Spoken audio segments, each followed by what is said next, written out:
Olá pessoal, tudo bem? Meu nome é Erika Calazans, eu sou professora de Direito Internacional e hoje eu gostaria de conversar com vocês sobre nacionalidade. Mais especificamente, quais são as formas de aquisição da nacionalidade brasileira? Mas antes da gente falar sobre isso, eu quero convidar vocês a seguir o nosso canal. Clica aí na inscrição e depois ativa o sininho para poder você receber as novidades. Antes da gente falar sobre as formas de aquisição da nacionalidade brasileira, é importante a gente saber o que é a nacionalidade. A nacionalidade é o vínculo jurídico-político que liga o indivíduo a um determinado Estado, fazendo com que este indivíduo passe a integrar um elemento humano do Estado. Segundo a Declaração Universal de Direitos Humanos de 1948, a nacionalidade é um direito humano e a nossa Constituição, no artigo 12, prevê a nacionalidade como direito fundamental.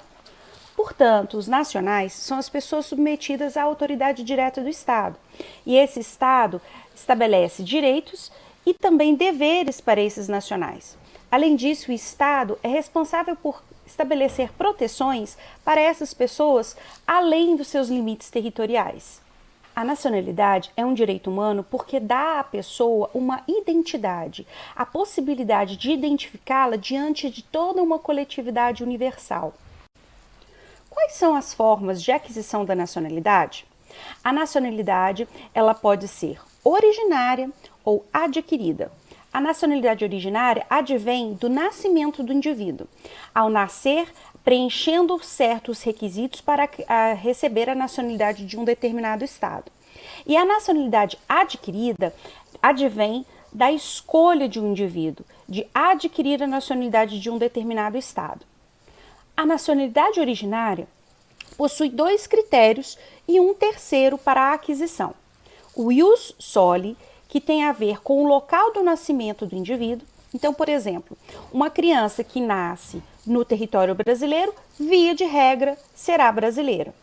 Ius sanguinis, que tem a ver com a nacionalidade dos pais. A criança vai adquirir a nacionalidade de acordo com a nacionalidade dos pais.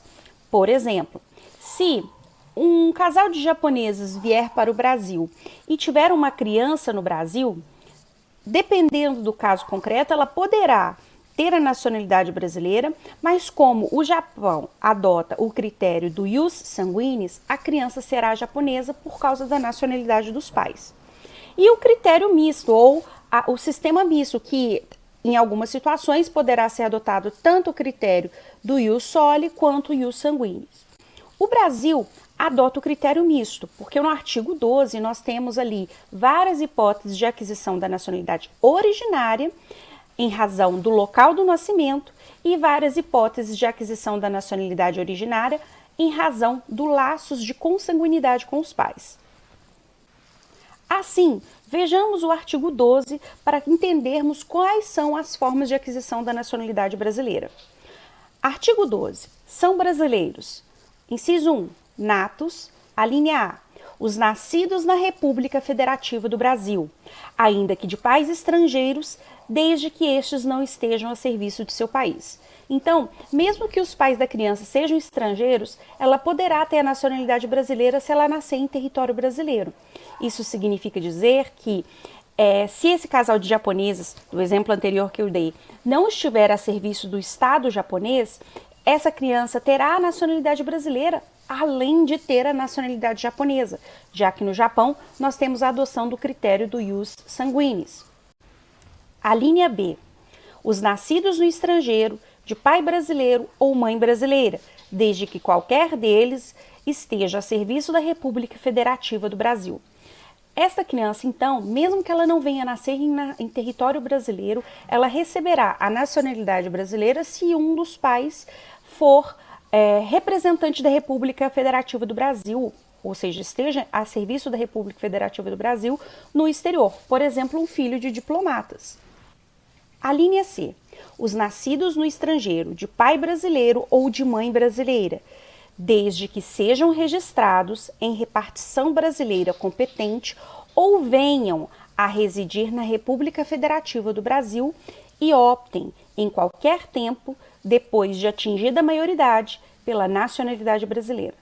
Essa terceira hipótese de aquisição da nacionalidade brasileira na condição de originário se divide em duas.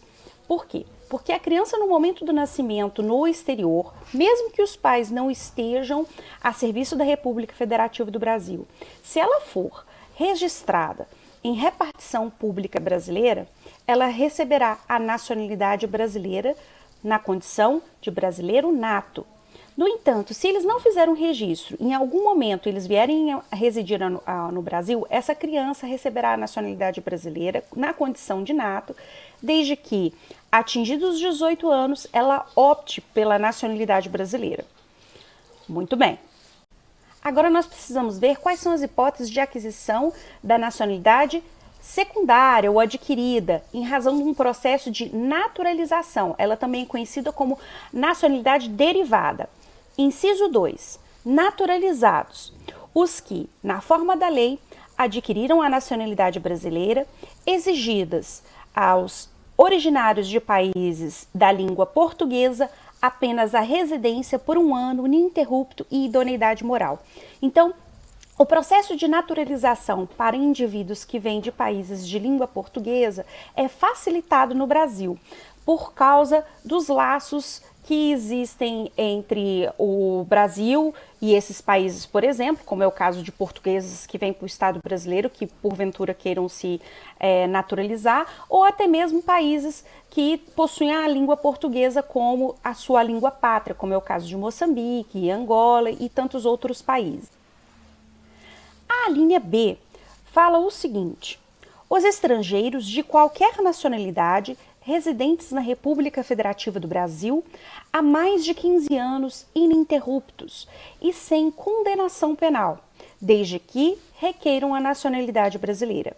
Então, indivíduos de qualquer nacionalidade que residam aqui no Brasil por 15 anos ininterruptos poderão fazer o pedido de naturalização. Uma observação muito importante deve ser feita. A aquisição da nacionalidade, ou seja, o processo de naturalização, ele vai ocorrer se o Estado assim desejar conceder. O que eu quero dizer com isso? Significa dizer que o processo de concessão da nacionalidade brasileira ou de qualquer nacionalidade é um ato discricionário do Estado. Mesmo que o indivíduo preencha todos os requisitos para a aquisição da nacionalidade, isso não significa que ele a receberá. Dependerá da análise feita dos seus documentos, obviamente, mas também do interesse e da oportunidade do Estado em conceder esta nacionalidade. Ficou claro?